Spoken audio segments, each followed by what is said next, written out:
Hello दोस्तों, स्वागत है आप सभी का आपके पसंदीदा YouTube platform the notes book global academy पे।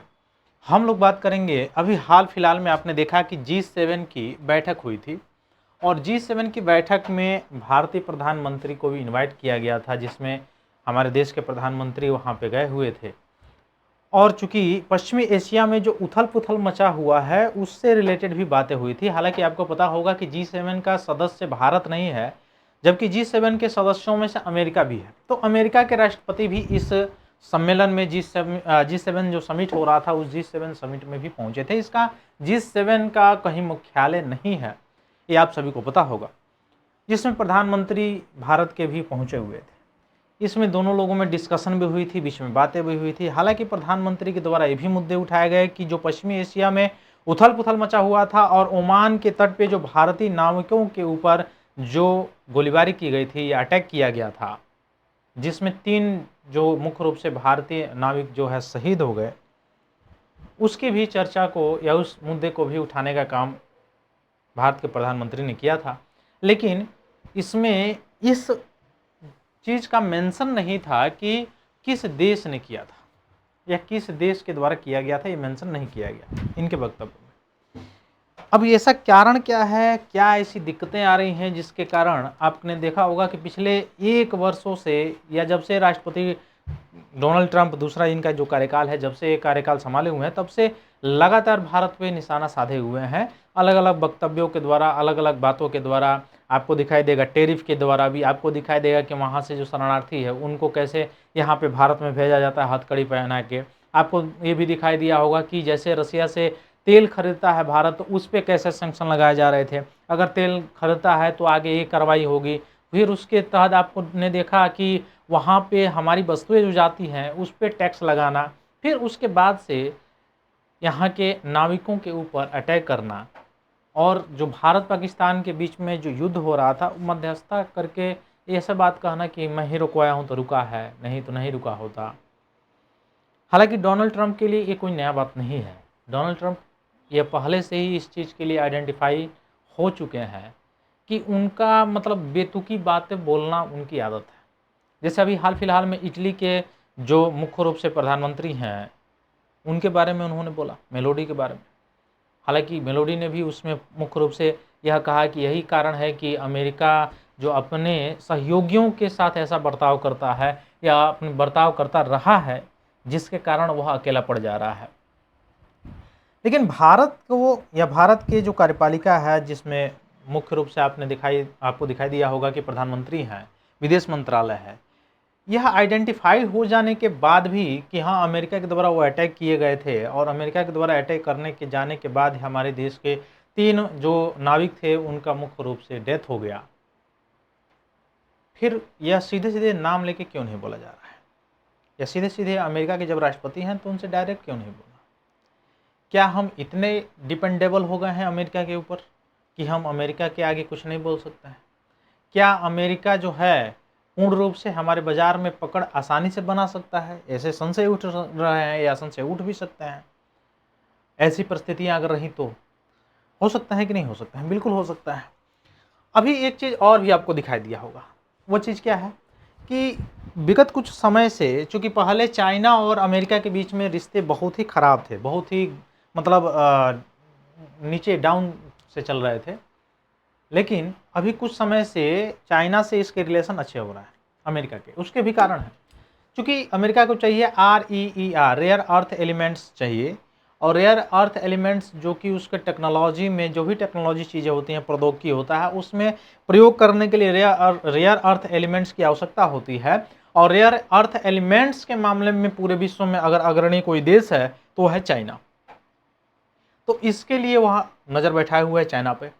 दूसरा चीज़ ये है कि ये लोग रसिया को कमज़ोर करने के चक्कर में चाइना को मजबूत कर दिए, और चाइना टेक्नोलॉजी से लेके अन्य सभी मामलों में अपनी पकड़ उस स्थिति में बना चुका है जो पूर्ण रूप से काउंटर कंपटीशन के रूप में काम कर रहा है। यानी आपने देखा होगा कि जैसे ही अमेरिकी राष्ट्रपति के द्वारा चाइना पर टेरिफ बढ़ाए जाते हैं, उसके तुरंत ही बाद चाइना जो है काउंटर टेरिफ लगाता है, और फिर इनकी जो है औकात नीचे आ जाती है।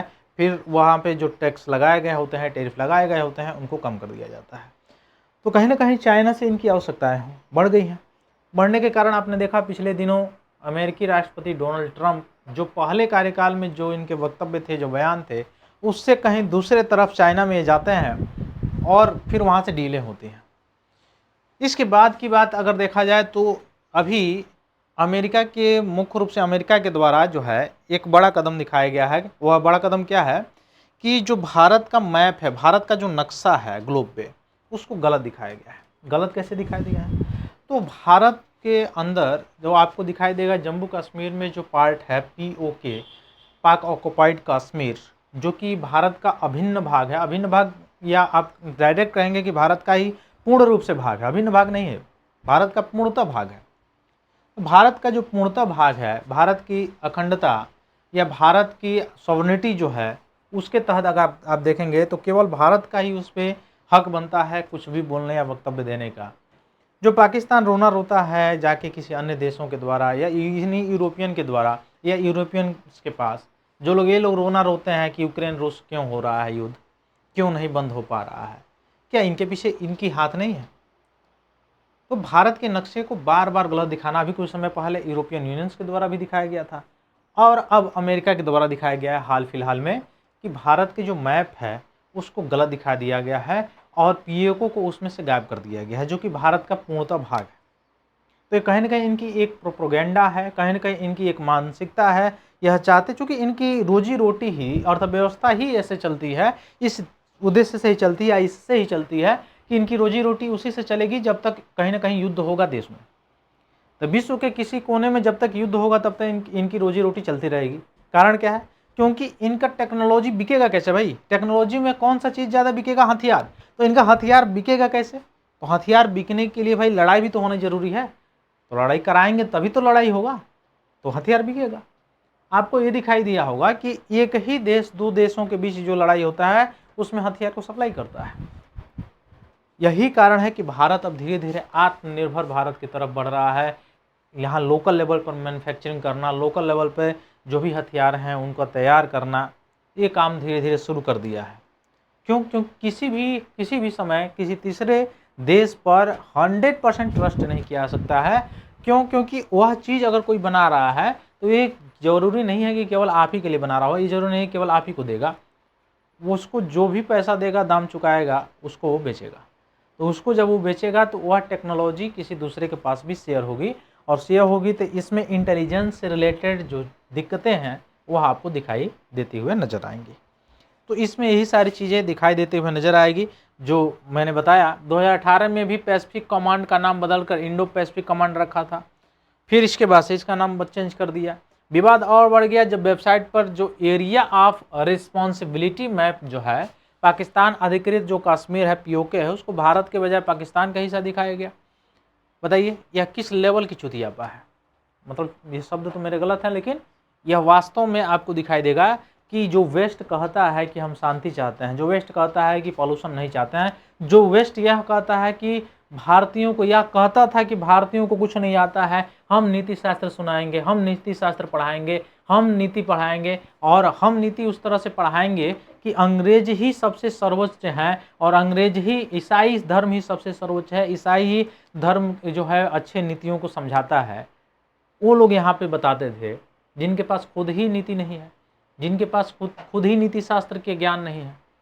कितने पेड़ों को कटवा दिए, कितने मानवता का हनन कर दिए और कितने बड़े लेवल पे जो है पॉल्यूशंस को बढ़ावा देने में योगदान रहा इनका, किसी से छिपा नहीं है।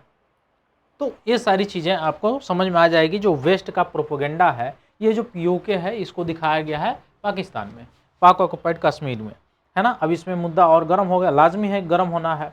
अब भारत क्वाड में भी है, उसमें भी है, लेकिन यह कहीं ना कहीं आपको दिखाई देगा कि ये ड्रम जैसा व्यक्ति है ना, राष्ट्रपति जब से बना हुआ है तब से हमेशा आपने देखा होगा कि कभी ना कभी, हमेशा डेली बाई डेली किसी न किसी सुर्खियों में रहता है व्यक्ति। और ठीक वही आदत पड़ गई है अमेरिका के जो वहाँ पे अधिकारी हैं उनकी भी। तो खैर हम लोग मिलते हैं अपने अगले क्लास में, तब तक आप सभी लोगों को बहुत बहुत धन्यवाद। जय हिंद।